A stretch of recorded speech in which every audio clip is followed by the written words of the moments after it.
Salut les riders, bienvenue sur objectivemoto.com, un nouvel essai.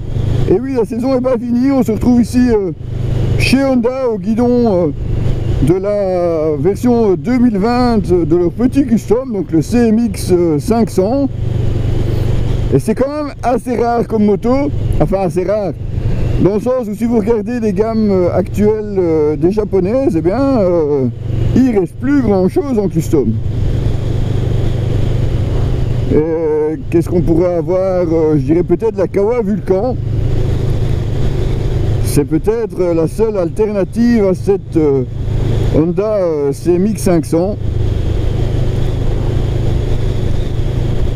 C'est une moto assez sympa parce qu'elle est vraiment prévue pour les motards qui commencent à rouler. Donc elle est vraiment forcément pour le permis A2, avec un bicylindre de 471 cm3, mais bon, ça on vous en reparlera après. Alors, il développe juste les 45 chevaux hein, pour la limite du permis A2. Mais bon, je vous la montre d'abord avant d'aller un peu plus loin dans la présentation. Voici donc la Honda CMX 500.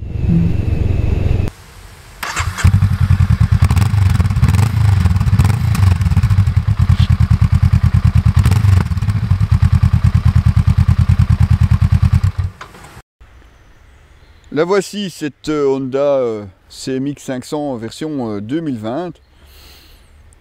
Version S ici, comme vous voyez, on a la petite tête de fourche. C'est assez sympa autour de ce feu LED à l'avant. Ça lui donne une belle allure, avec en plus les clignotants qui sont allumés comme feu de route. C'est assez sympa. On retrouve du 16 pouces à l'avant comme à l'arrière. Alors côté freinage, comme je vous disais, c'est un petit peu light quand même, hein, parce qu'on a juste un 296 mm de piston à l'avant. Et à l'arrière, vous le verrez par après, un 240, un piston. Le tout petit réservoir, donc j'avais bien raison, c'est bien 11 litres 2. Côté moteur, évidemment, le bicylindre 471 cm3, 45 chevaux à 8500 tours minute. Il ne faudra pas hésiter à monter dans les tours. Et un couple suffisant de 44,6 Nm à 6000 tours pour 191 kg de machine. C'est pas mal. Bon, c'est pas un foudre de guerre, mais c'est largement suffisant. À l'arrière, on retrouve un tout petit pouf, hein, c'est vraiment pas grand. Hein.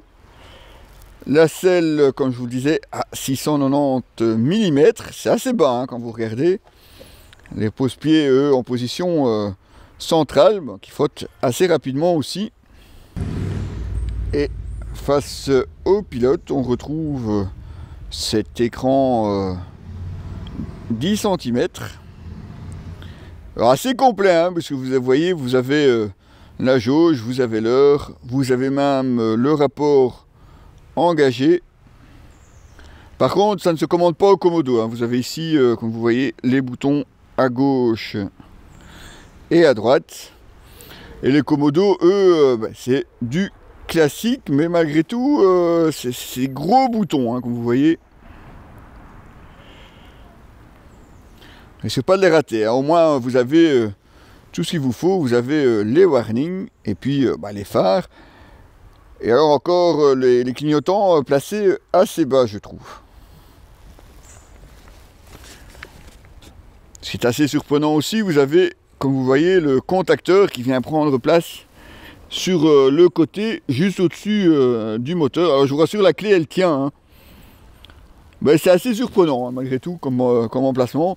Bon, ça se faisait assez souvent sur pas mal de custom.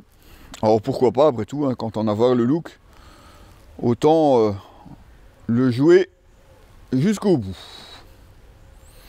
Allez, on repart rouler un petit peu avec notre petite Honda, vous voyez, sympa, un rebelle. Bon, ça reste pas très longtemps à l'écran par contre. Bon. Allez, on est parti.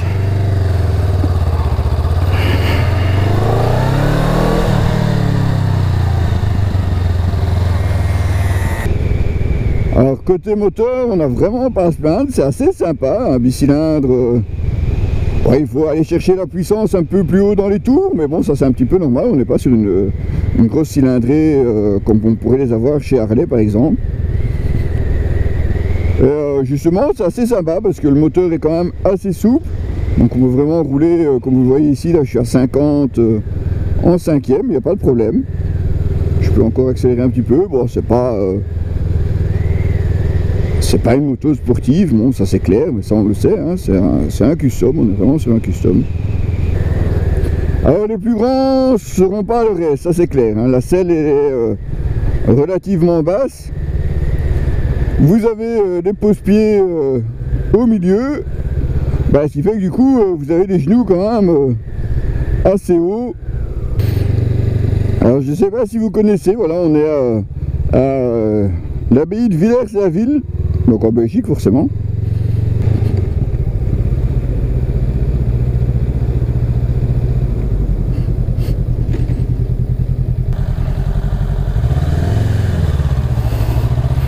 Voilà, si vous ne connaissez pas, on est ici à Villers-la-Ville en Belgique, donc l'abbaye de Villers-la-Ville. C'est assez sympa. Bon, aujourd'hui il y a pas mal de monde parce qu'il y a une brocante apparemment.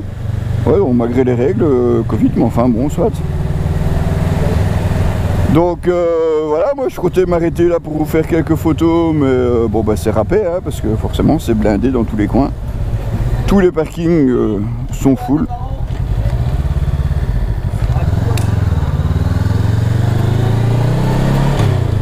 Mais bon, voilà, c'est assez sympa. Si vous ne connaissez pas, vous pouvez venir, laisser vos motos, boire un verre et visiter un petit peu. Il y a aussi pas mal de spectacles qui sont organisés. Ouais, c'était la minute culturelle sur objectivemoto.com. Bon, revenons-en à cette CMX, comme je vous disais, moteur assez sympa. Et puis ils ont bien bossé sur la partie cycle. Fourche avant de 41 mm, amortisseur arrière choix réglable en précharge sur 2 positions. Et alors ils ont changé aussi les ressorts et le gaz dans les amortisseurs. Et c'est assez sympa, c'est un petit peu plus rigide. Donc la tenue de route est vraiment pas mal du tout. Et malgré tout, ça amortit encore assez bien. Bon, la selle, c'est pas forcément ce qu'il y a de plus confortable. Après 70-80 km, je crois que vous commencez quand même à demander à vouloir vous arrêter quelque part. J'en ai un qui me colle, mes amis. Je sais pas si vous le voyez dans le rétro, hein, mais si je freine un bon coup, j'ai plus, je crois que j'ai plus de moto à mon avis. Collé. Hein. Donc comme je vous disais, petit cycle, ma foi, assez sympa. Par contre, je mettrai des réserves sur le freinage. On a un seul disque à l'avant. Et bon, la moto, elle fait 191 kg. Donc normalement, bon, ça devrait être largement suffisant, mais on a quand même que des étriers à 2 pistons à l'avant. Et c'est un peu comme sur tous les customs, hein, on va devoir utiliser le freinage arrière aussi. Surtout si vous roulez un peu plus sportivement. Alors, si vous roulez vraiment à votre aise, bon, la plupart du temps ça devrait suffire. En plus vous avez l'ABS qui veille à la manœuvre, qui n'est pas trop intrusif, donc de ce côté là il n'y a pas trop de soucis non plus. Mais parce que le moteur le permet quand même, le moteur et le châssis le permettent de rouler un petit peu plus vite. Et là, là je dois dire que parfois j'aimerais avoir un peu plus de mordant quand même. On voyait les reprises, bon là ça accélère, mais bon c'est assez calme hein, comme machine. Mais c'est bien hein, je trouve, parce que pour le permis A2, ceux qui veulent une moto un peu avec un look différent, qui ne veulent pas de roadster ou de petits trails, eh ben, vous avez ici l'alternative custom. Il vous manque plus, hop là, d'accord, hein, il vous manque plus que le cuir, le jet et les bottes. Et on est parti. Alors le jet, pas forcément, vous allez voir ici, j'ai pas roulé avec un jet. Mais bon, pour une vidéo, le jet, c'est pas forcément l'idéal. Et puis, il commence à faire un petit peu frisquet. Hein. Il faisait 10 degrés ce matin. Alors, j'ai pas pris de risque. Par contre, ici, on va pas le voir, mais quand vous prenez certains ronds-points, on frotte quand même assez vite. Hein. Les pose-pieds sont assez rapidement au sol. Bon, en soi, c'est pas vraiment un problème, mais bon, il faut quand même le savoir pour pas être surpris si vous prenez des ronds-points avec un peu plus d'angle. Alors, comme vous voyez, des commodos classiques, hein, ça vous avez vu dans la présentation. Mais par contre, c'est vraiment des gros boutons, quoi. Donc, difficile de les louper. C'est encore, ça fait look un peu vintage aussi, mais ça a aussi l'avantage, c'est que c'est bien visible. Et quand on commence à rouler, comme ça, on ne doit pas non plus chercher. Alors, par contre, les clignotants sont placés assez bas, donc moi ça m'arrive plusieurs fois de klaxonner plutôt que de changer les clignotants. Voilà, quand même. Bon, ouais, ça accélère quand même assez bien. Bon, on va pas trop pousser non plus parce que c'est pas le but de cette machine.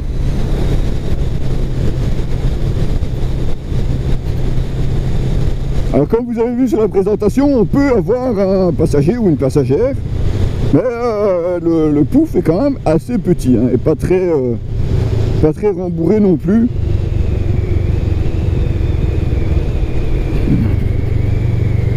Alors le duo, oui, mais bon, ça sera pas forcément son truc, hein, voilà, il faut vraiment avoir quelqu'un qui a envie de vous suivre. Voilà, hop, là, je viens de toucher 2 fois dans le rond-point, pourtant je vais pas vite, hein. Ah, il va falloir prévoir un budget pose-pied et bottes à mon avis.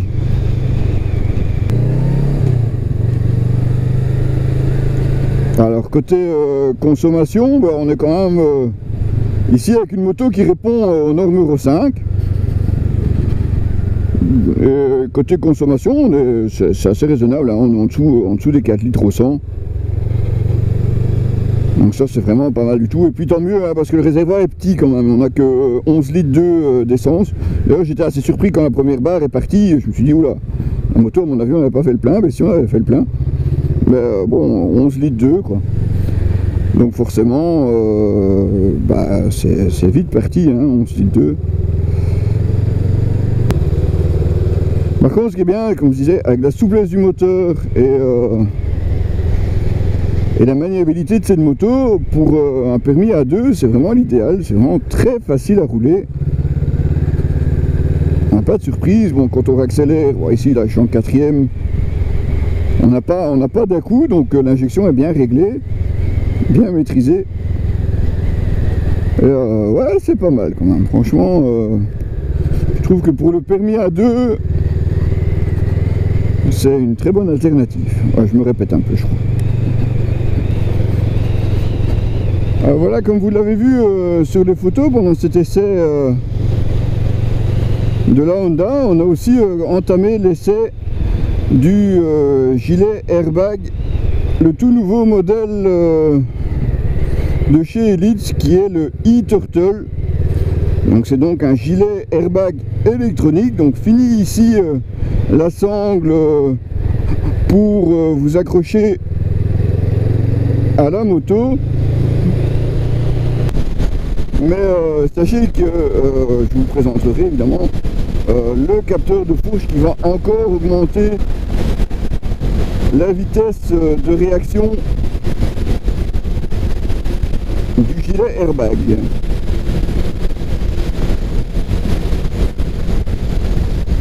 Alors voilà, puis c'est pas plus mal, on prend pour une fois ici l'autoroute.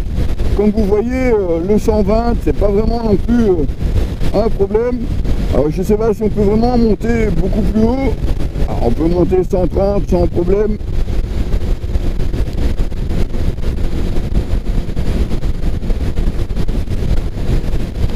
Donc ouais,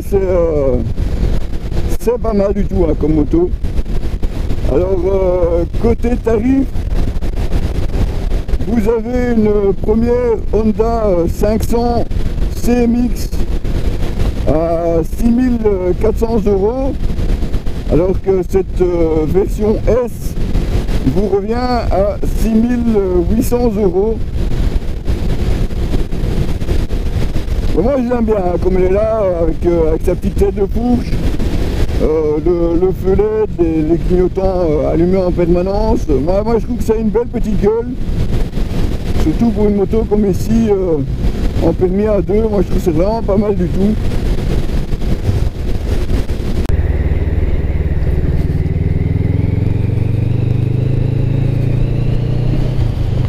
Alors, il y a quand même un truc que je voudrais vous montrer, ça me dérange un petit peu, mais je sais pas si je vais vous le montrer, je vais essayer en bougeant la caméra.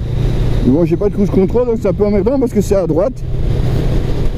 À gauche, j'ai pas de problème, par contre à droite, attendez, je vais essayer de pencher la caméra, j'espère que vous voyez quelque chose.